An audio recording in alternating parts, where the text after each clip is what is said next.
One is going to be Alex Scheer. He is the founder and CEO of zkMe. And today he's going to be educating us about identity oracles and use cases. Welcome. Thank you, thank you. Dora, I think it's time to add identity also to your ecosystem now. Yeah, it's a little bit chilly in here, right, today.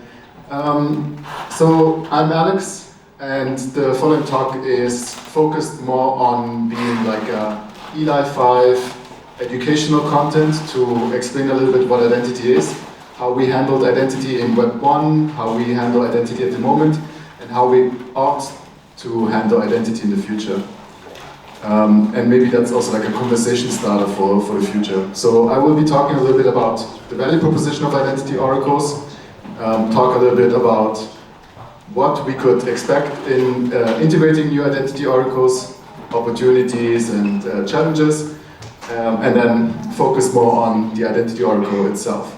So first and foremost, what is the value proposition of an identity oracle? So the value proposition is that you can have something that is fully decentralized, an identity solution that is fully decentralized, fully private, but yet fulfills all of the compliance requirements. So something that is self-sovereign, something that doesn't have any single trust assumptions into like a single centralized entity that is compliant and is permissionable. So it doesn't have to be permissioned, but it can be permissioned, and is private at least until proven guilty. So the thesis is that if on-chain I can increase the counterparty trust, I have something that is valuable for wider adoption and usage of Web3. Because if we look at traditional finance, identity is one of the major aspects that drives economies. So actually there is a sentence that is missing here, lost in translation apparently, where it said like 2% of the world's economy is actually in a 2C market locked behind a KYC procedure. And that's not the same in everywhere in the world. So out of all of the different regions that we have, KYC plays a much more important role in like Middle East and North Africa, where almost half of the applications through KYC are rejected. So KYC or identity in traditional finance is one of the main aspects to have security, to have trust, and to increase retention and satisfaction of the user. And that's not the only thing. Within Web3, we do require like new use cases, and there is growth for it, but there is also a big risk of regulation. So for the ones that don't know it yet, there is a law that is already implemented but not enforced called MiCA and TFR that says that by January 2025, every single crypto transaction that is processed by a virtual asset service provider must KYC every single wallet that they interact with. And yeah, so what is the solution? Like, does DeFi just disappear? Does Web3 just disappear? Or does it start to implement centralized KYC solutions? The issue is that implementing centralized KYC solutions is really not easy in Web3 or in DeFi specifically. You cannot have something that is super lean on chain and then build this big whitelisting procedure and walled garden around it. So our proposal is that you should actually leverage all of these different technologies, and so I think here with Biconomy and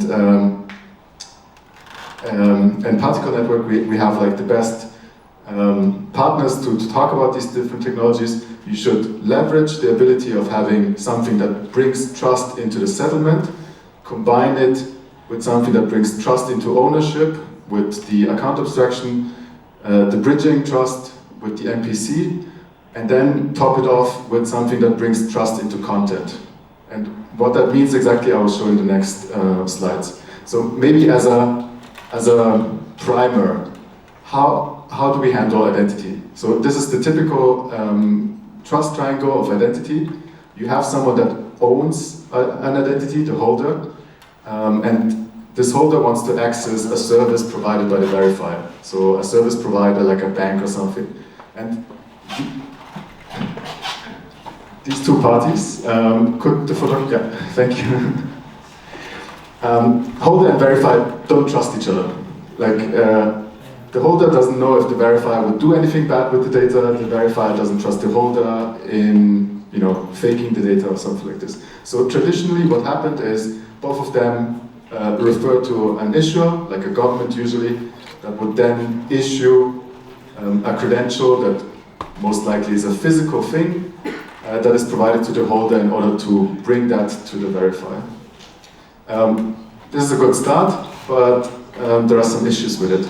So the issues are that by having something that is physical, you don't really have a single point of truth. So the holder is the one that has the single point of truth, and that could get lost, that could you know, change hands, that could be destroyed, that could be faked very, very easily. So it has a lot of inefficiencies, easy to game, and just doesn't work in digital interactions. So what happened in the last couple of years is we invented something new, what I call like identity in the age of Web2. It's called verifiable credentials and decentralized identifiers, where rather than bringing like a physical proof of a credential, the issuer would create a digital signature of a credential and then store it in a verifiable data registry, sometimes using private key encryption. And this would allow the holder to present some proof to the verifier in a digital way and have the verifier double check this identity in this verifiable data registry. But again, some issues persist. You always have this assumption that there exists a centralized issuer that owns the identity. And without this issuer, the whole trust triangle collapses. So let's for example, in a Web3 example, who is the issuer? Like, do we have a trusted entity on chain that says this wallet is Alex, this wallet owner is over 18? We don't have that. So this problem of being ecosystem specific and not blockchain compatible is one of the things that we want to solve by using a identity oracle. The idea of an identity oracle is actually that you remove the issuer completely. So you bring the holder and the code that the holder runs into an issuer role themselves. So the holder would self-verify a certain claim. So for example, I would be someone that is active on chain and say, I generate a proof that I'm over 18 and only maintain that proof on chain. And then the verifier can consume that no matter on which chain they're on. And then in order to also be compatible with law and law enforcement, you would still have the fallback of the verified credentials that is available in case bad actor proceedings are initiated. So you have to imagine it in the following scenario. Me as the holder, I would do two different kinds of things. I would generate a zero knowledge proof of my claims, and I would also generate an archive, like a verified credential, that is only accessed if legal bad actor proceedings are initiated. And with this kind of setup, and this is what we call the identity oracle, you have both. You have a solution that is fully anonymous, does not require any centralized issuer, but is still enforceable in case bad actor proceedings are initiated against the user.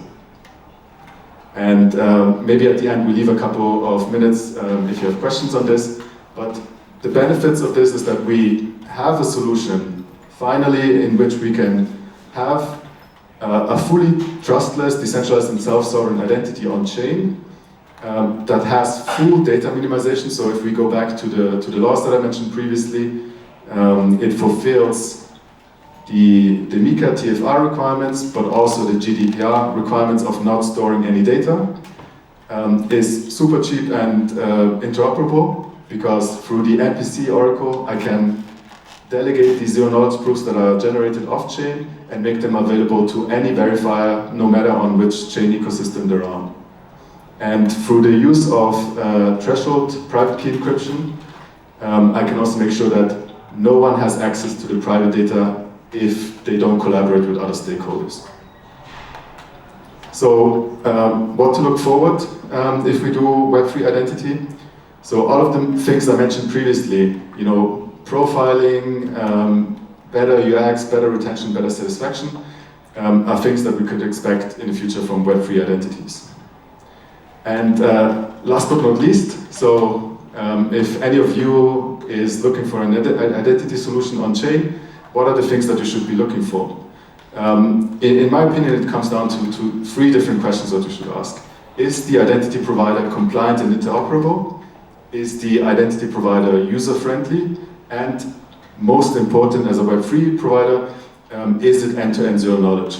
Meaning, does the identity provider store private identifiable data anywhere and has access to that data?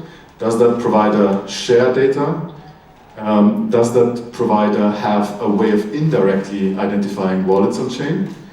And is it verifiably end-to-end? So is there at any point throughout the whole procedure from a credential existing off-chain to the credential being consumed on-chain, any way that data could be leaked or made accessible to third parties?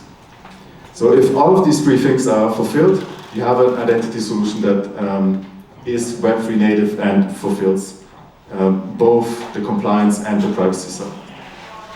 zkMe is one of the first providers, or the first provider that is able to fulfill the following use cases in a fully Web3 native way. So an anti-Sybil solution that is based on user biometrics without disclosing any biometrics at any time. A zero-knowledge KYC solution that is fully FATF compliant without processing any private data, and a solution that enables web data attestation, so data, for example, of social media that exists off-chain, and make it available on-chain without ever accessing any private data. Okay, this slide got lost. There was like a small video introducing zero-knowledge zkMe here, but it's a beautiful slide nevertheless.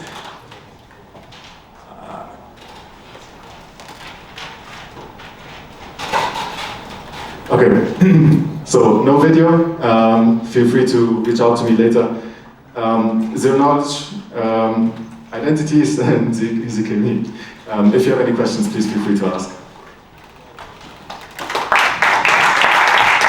Thank you so much. And if you want to drop the video into the Telegram group chat, that would be great too, so that everyone can watch it. Perfect. Thank you so much.